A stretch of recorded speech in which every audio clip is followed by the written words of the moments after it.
Salut à tous, alors aujourd'hui je vous présente toute ma collection de puzzles. Alors on va commencer ici. Donc là récemment je me suis acheté ça, un mini display qui vient se brancher en fait sur le timer StackMate de compétition. Voilà, et puis j'en ai un deuxième, un mini QG. Donc la précision c'est pareil sauf que lui on peut rien brancher dessus. Et si quelqu'un veut bien l'acheter, bah il n'y a pas de souci.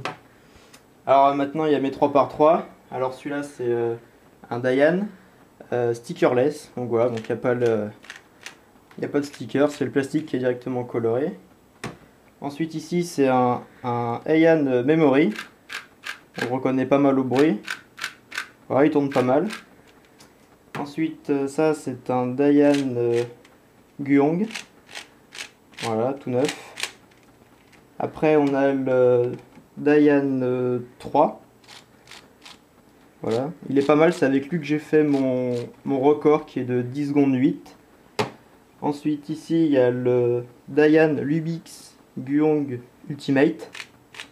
Vraiment un très bon cube, mais je trouve qu'il tourne vraiment trop, enfin j'ai pas bien l'habitude encore. Et ici là très récemment le Dayan 4, le Lunyu je crois.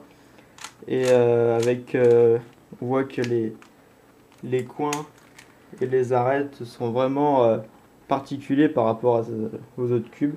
Donc voilà. Donc là pour le moment il tourne très mal et faut juste que je le lubrifie, mais j'ai pas encore eu le temps. Voilà. Mais apparemment il est un peu opable. À voir. Ici donc ça c'est un type C en blanc. Voilà. J'aime pas vraiment les cubes blancs parce que je trouve que le repérage est plus difficile en ce qui me concerne. Donc voilà. Ici c'est sur son socle Rubix. Alors je sais pas quel type c'est, mais c'est juste que voilà, j'ai mis des stickers assez sympas. Alors faut pas les faire au soleil parce que ça se reflète dedans et après on est ébloui. Enfin, pour la petite histoire. Ensuite ici, alors là j'ai des cubes images. Alors j'ai un mini cube image avec on voit des petites lunes, des petites étoiles, voilà. Bon, il tourne pas très bien, mais bon, c'est marrant.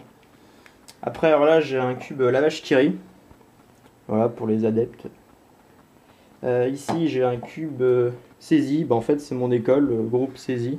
Donc ils ont fait un Rubik's Cube pour les 50 ans, donc ils m'en ont donné un, donc c'était sympa. Ici un cube M&M's qui vient directement de New York. Voilà. Et puis là c'est un cube avec des tableaux de Monet. Je crois qu'il vient du musée du Louvre celui-ci. Voilà. Après ici, alors là j'ai toute la famille. Alors à partir du 2x2, celui-ci c'est un Ischin. Il tourne vraiment pas mal. Après un 3x3 Rubix. C'est le seul Rubix que j'ai parce que je trouve qu'il tourne vraiment pas bien, mais bon, voilà, j'en ai un quoi. Ici un 4x4 Rubix, dont je me sers absolument jamais, mais je sais le résoudre, ça y a pas de problème.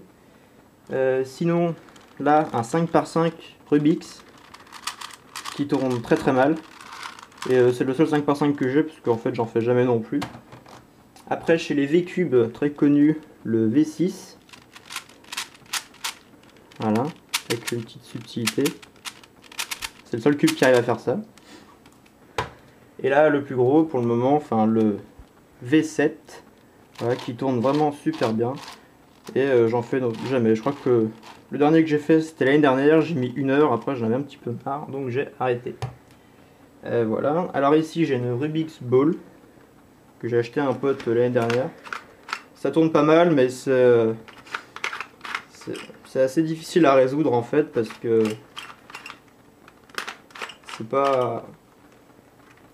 Si on n'est pas en face, ça tourne vraiment mal, donc bon, je crois qu'il n'y en a pas eu beaucoup, on va pas se demander pourquoi.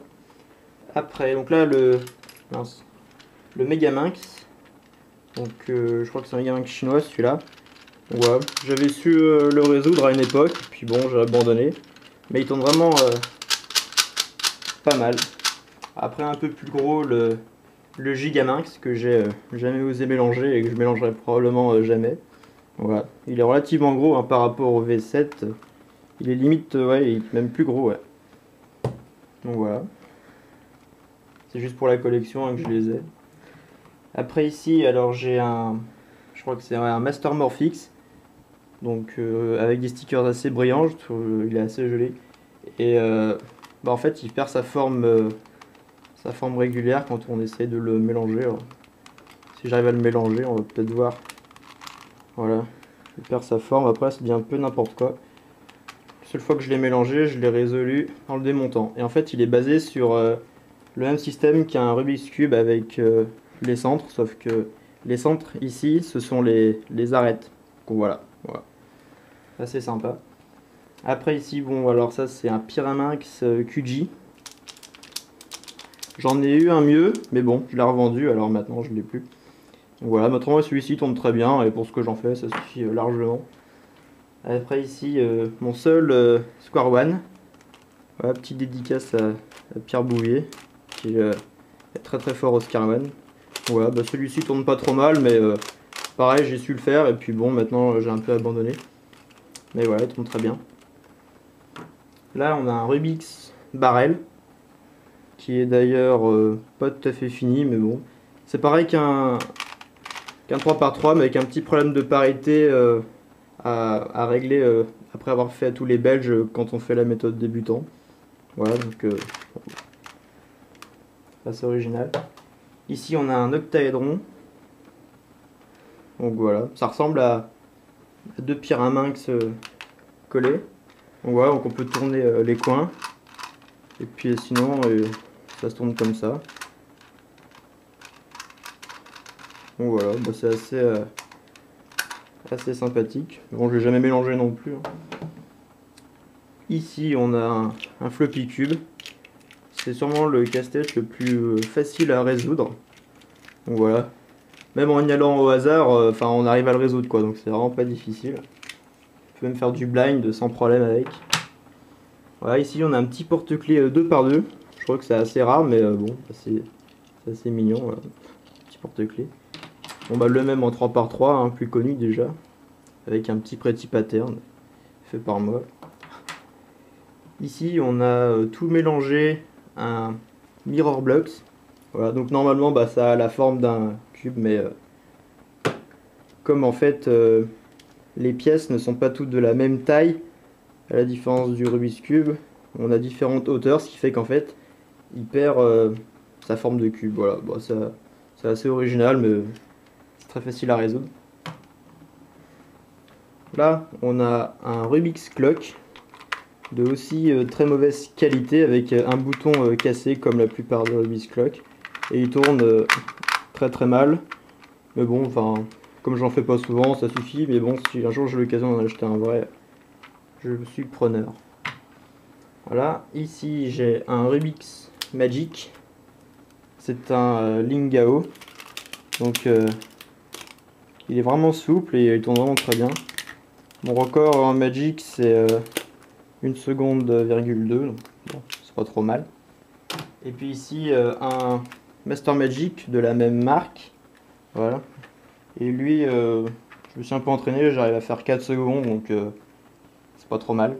Voilà, c'est assez gros, c'est assez sympa à résoudre. Ici, on a un mini 3x3. Donc pour le Wallen, c'est pas mal, mais bon, comme il est pas très tolérant, enfin, je préfère la taille classique, quoi. Voilà, mais bon, c'est assez sympa. Ici, en 4x4, c'est un mini QG. Alors, j'avais avant un Dayan MF8, mais je l'ai revendu parce que comme j'en fais pas assez, mais bon, il tournait vraiment bien. Mais celui-là, bon, bah, il peut passer souvent, mais si on débute, bah, ça suffit largement quoi, pour arriver à faire des temps honorables. Et puis enfin, j'ai deux petits pingouins qui sont en fait des 2x2. Voilà, donc on a le mâle et puis sa copine. Voilà, bah, c'est assez marrant, je trouvais. Donc voilà, donc non, pas celui-là, parce que celui-là, je crois qu'il est cassé. Mais elle, voilà, on peut la couper en deux comme ça, et puis on peut regarder dans l'autre sens. Voilà, donc là j'ai coupé en deux le pingouin. Donc voilà, bah, c'était un petit tour de ma collection. Bah, j'espère que ça vous a plu, et puis à la prochaine. Salut!